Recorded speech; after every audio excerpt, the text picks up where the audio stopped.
a teacher, a student, and a line that should never be crossed. This is not a love story. It's a story about boundaries and how easily they blur when admiration turns into something else. About a girl who understands the power of words and a man who forgets the weight of his position. About a connection built on intellect, curiosity, and dangerous proximity. This is the story of desire disguised as mentorship. Is it more romantic for you that way? This is no romance. Alice opened her mouth to say something, but the words fell away. Mr. Murphy loomed over her, his Cadillac eyes hungry and bored. I want you to read to me. Alice watched in slow motion as Mr. Murphy's tongue undulated when he spoke. Read it to me the way you read it to yourself. Alice took the tattered Henry Miller paperback off the bedside table and spread it open on the comforter of her bed. Begin here.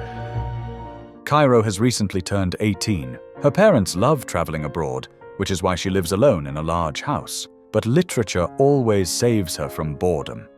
She has only one dream: to become someone's favorite. Today, something new will happen in her life. She will be able to meet a writer just like herself, her teacher Jonathan, who found inspiration in this remote town. Cairo arrives at the class earlier than anyone else, which surprises Jonathan, and he asks where she lives. They exchange details of their lives. Jonathan is impressed that Cairo has read the entire curriculum. Cairo jokingly says she likes it a bit rougher. Then Winnie enters the office and takes her friend to talk. While they are gone, Jonathan looks at Cairo's books. He is distracted by Boris.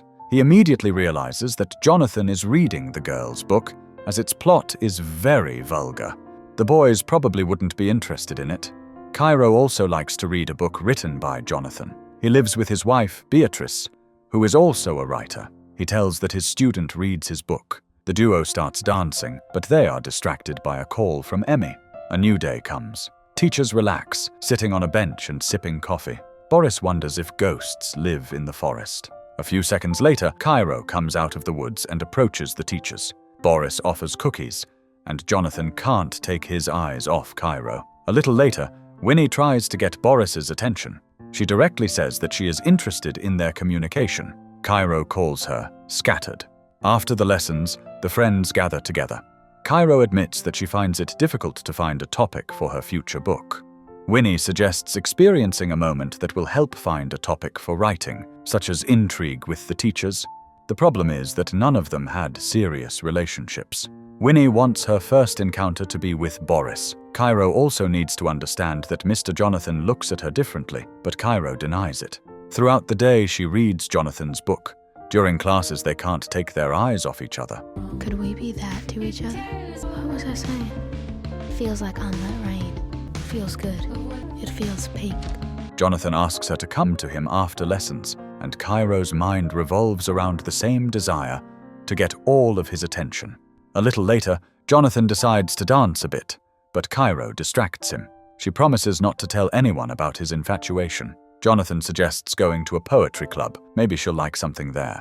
He has read her latest work, and she really liked it.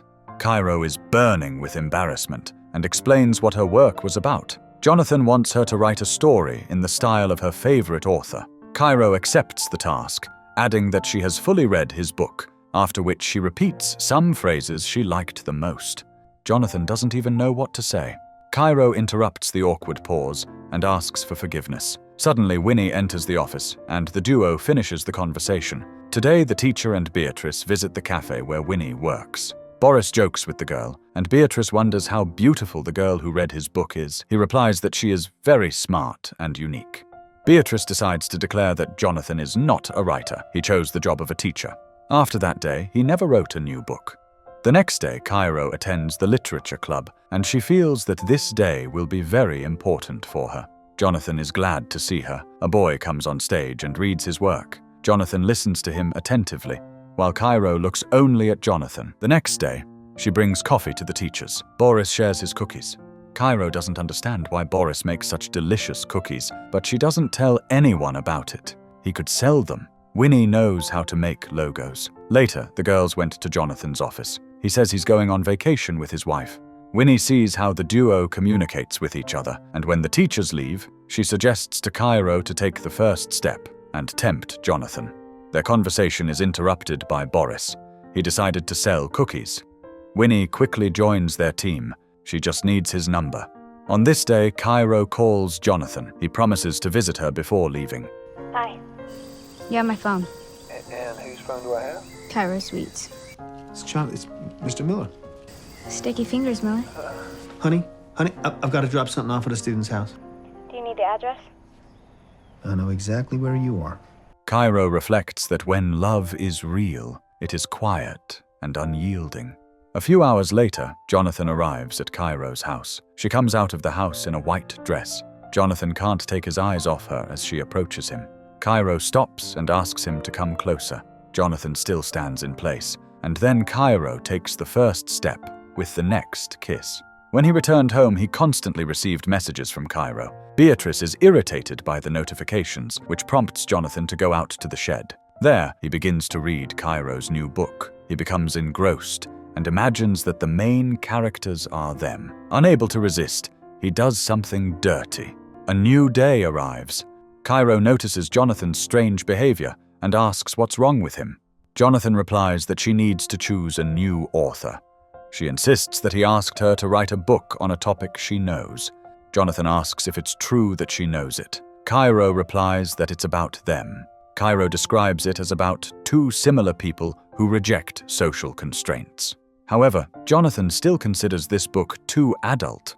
Cairo is convinced that he is too scared. They are no longer strangers. Jonathan tries to explain that she is his student and he is a teacher.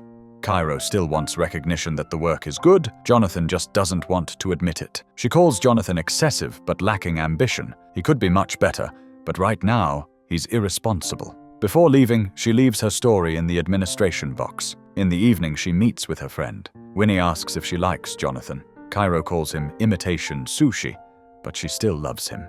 Meanwhile, Beatrice learns about what his student wrote, but he doesn't tell her who the story was written about. Beatrice manages to convince him to tell about the works. Cairo suggests Winnie write to Boris, and she does. He comes to visit Jonathan's family. Beatrice notices Boris texting someone, but he won't tell her with whom. The conversation reaches another level, and Boris puts away his phone. The administration calls Jonathan and accuses him of inappropriate relations with Cairo. He realizes that if she manages to prove something, he will lose his job. Beatrice adds that not only his job, but more, and asks him to tell the truth. Jonathan swears that nothing happened. The next day, Cairo skips classes. Winnie looks very upset. She tries to make Jonathan feel guilty, but he looks as cold as possible. Later, Cairo goes to the principal and describes their adventures. Jonathan has to defend himself. He's lucky that their stories coincide. During the break, Boris realizes that Jonathan has fallen in love with Cairo. He was unlucky because he doesn't see the boundary that shouldn't be crossed. This led to such a difficult situation. When Beatrice returns home, she starts asking her questions. Beatrice doesn't believe his lies. Jonathan couldn't deny that there was a spark between him and Cairo. This was the last straw. Beatrice decides to file for divorce. Winnie goes to Cairo and asks her not to harm Jonathan. It will ruin his life. And it's all because he rejected her. Winnie stands up for Jonathan and says that Cairo is lying. She quickly responds that Winnie won't be able to do it. She has dirt on her and Boris. When Cairo finishes writing the book about her and Jonathan, the film ends. They both believed they were in control. She thought she was playing a game of intelligence. He thought he could manage the tension. But power is never neutral, and consequences are never equal. When the situation unravels, it becomes clear. This was never about romance. It was about ego, about validation, about who would lose more. No grand confession, no tragic farewell, just the quiet understanding that some lines exist for a reason. Sometimes the most dangerous stories are the ones we choose to write ourselves.